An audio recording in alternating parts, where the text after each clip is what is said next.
Hi, welcome to Dan Warner Media. If you're already a subscriber, welcome back to Dan Warner Media. My name is Dan Warner, and today we're going to be talking about who's who on the set.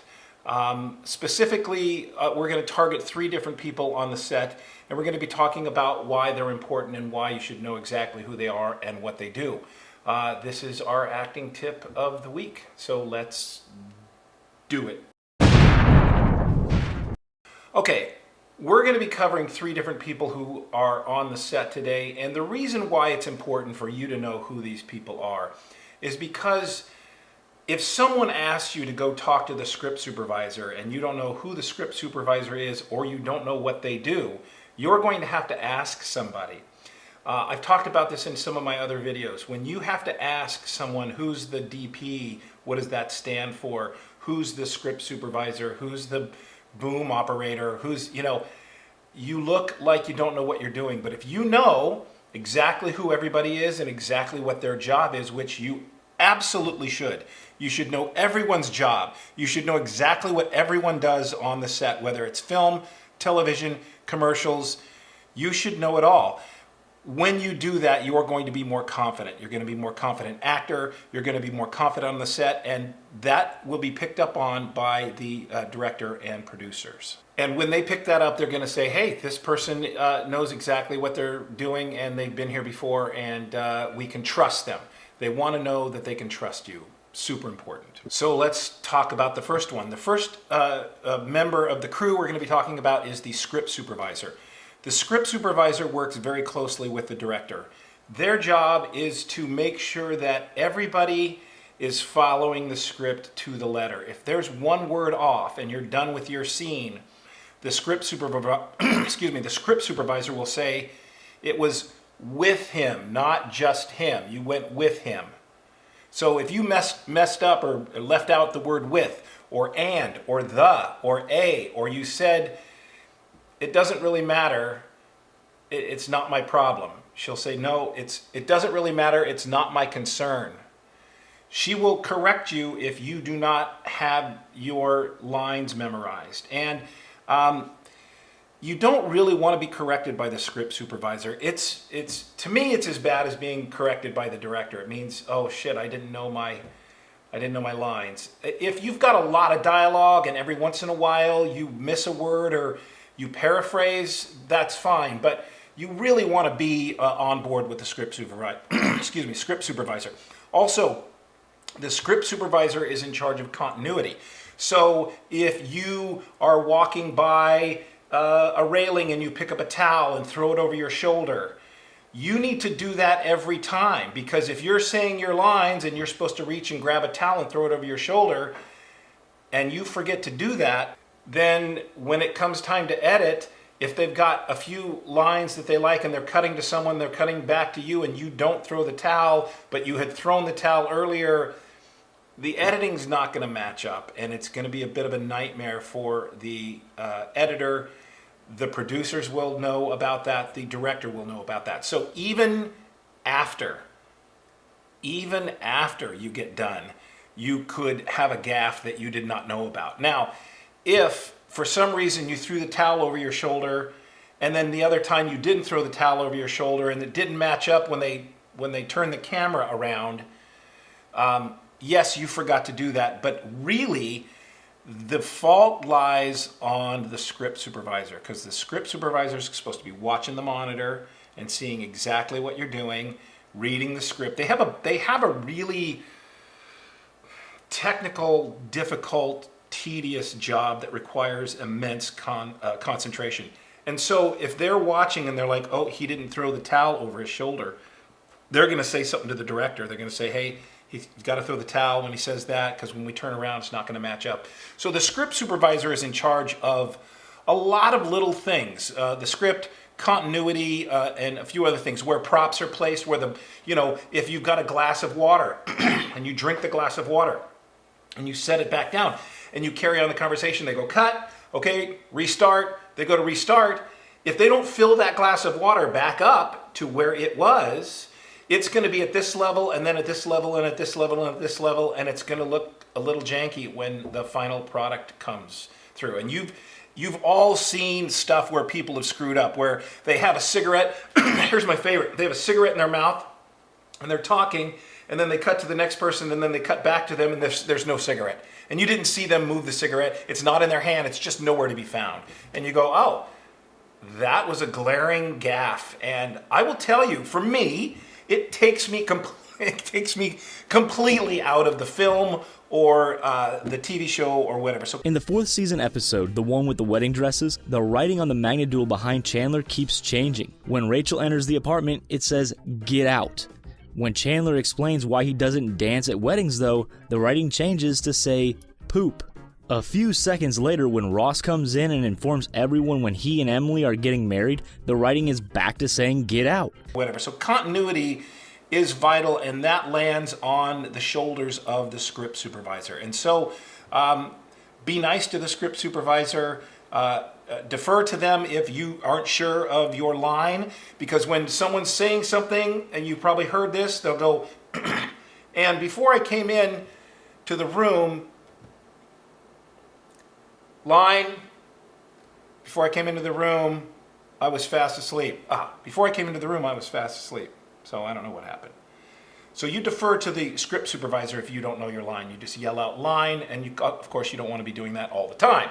So script supervisor, that's a good one. They're very, very, very important to the entire process of filmmaking, television shows, and commercials. Okay, number 2 is the prop master. The prop master is in charge, and they work close with the set decorator. And the prop master is in charge of all the little props. They're not to be confused with wardrobe. But they're in charge of, let's say I was a police officer, and I need a badge, and I need a pen, and I need a gun. The prop master has the gun belt, they have the badge, they have the pen. If I'm wearing a watch, the prop master has the watch. The wardrobe people do not have the watch. So it's really interesting how there's so many working parts to this. And again, that goes for film, television, and commercials. All of the above. Prop master. They are vital. They're also vital to the continuity. Let's say you're doing a scene and it's the end of the day and you have a badge and a pen and a holster with a gun because you're a cop. And they go, okay, cut, that's a wrap. That's it for today. We're going to pick back up tomorrow where we left off. So let's say we pick up tomorrow where we left off. You get to the set, get your wardrobe on, prop master comes over, badge, gun belt, you're all set. But you're not set because you don't have a pen. And now there's going to be a scene where you have a pen and then they cut back to you and you don't have a pen. It may seem like a small thing. And again, ties in with a script supervisor because the script supervisor is supposed to catch that. But they can't catch every little thing. So that would be on the prop master. That would be his gaffe to not remember the pen. So what happens when you get to set is each department usually will take your picture. They do that for a specific reason. The hair and makeup people definitely take your picture because they want to know exactly the way your hair is in case you go to lunch and you come back. They need to look at that and go, oh, here's this hair was here and this was here, whatever. Makeup supposed to be perfect. For women, earrings, they had earrings in, they took them off, or necklace, or whatever the case may be. That is super important to continuity as well. And so the prop master is no different. He has to take your picture and make sure he knows, and he'll write down which props that you have so that he can keep the continuity, so it doesn't look really weird when you have, it would be weird if you were talking and then you had a button, or no, how about this? It would be weird if you were talking and you had this shirt on and then you had this shirt on. That would be kind of weird, right? If we're having a conversation and then all of a sudden, my shirt changes and it would take you out. Now, obviously that's an extreme example, but the point is badge or pen, necklace, earrings, whatever the case may be, the prop master takes care of all those little things. And they are very vital to the set as well. Okay, last but not least, we're going to be talking about the director of photography, or DP. Those are two terms for the same person. They're also known as cinematographer if You know, you're talking about a big film, a big budget film. They, I'm sure, prefer to be referred to as cinematographers as opposed to DPs or director of photography. They're all the same person. They oversee the general look of the scene, the film, the TV show. They know about light. They know about, they know about the set decorations. They know what was going to look good. They know what the style is going to look like. They know how to turn the light down for this or turn it up for this, whether to put fog into the scene. There's a lot. They work in cooperation with the grips who do the lighting, but they are sort of, I equate them to, they're kind of like a conductor. They're just sort of orchestrating and saying, okay, put that there, turn this up, turn that down. They're looking through their lens. They're looking to find out what focal length it's going to be, which lens they're going to use, which direction the lens is going to be pointed. They work very closely with the director. It's a complete collaboration when it comes to that, because the director and the DP are, they're working very, very closely together because they both have an idea of what they want the style of this to be. So they are going to be, bouncing ideas off of each other, and, the DP has some ideas, the director has some ideas, and so they sort of collaborate on that. The director of photography is wildly important. They're taking care of the style. They work with the set producers, the set production.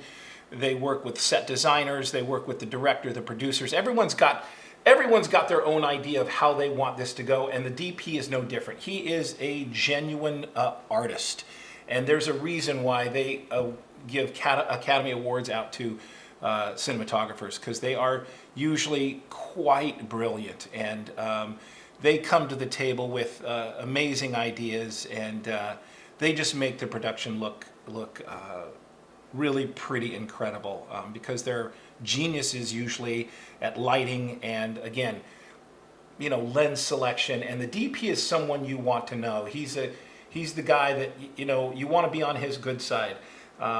They're usually very nice people, and they just make you look very, very pretty.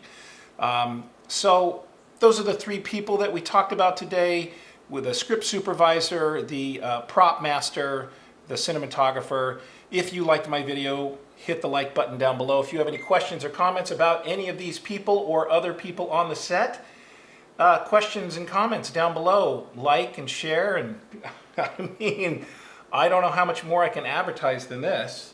I do have my own website called danwarnermedia.com. I do private coaching. I have all kinds of great information on there. I've got a PDF on how to get an agent if you're looking to do that. So go to it's up here somewhere, danwarnermedia.com. It's got all kinds of really great stuff above and beyond my YouTube channel. Thank you so much for coming. I will see you next week on a brand new episode of Dragnet. Ha! Dragnet. Remember Dragnet when you were young? Because I remember. It means I'm old. Dragnet. It's fun to say. Dragnet. Dragnet.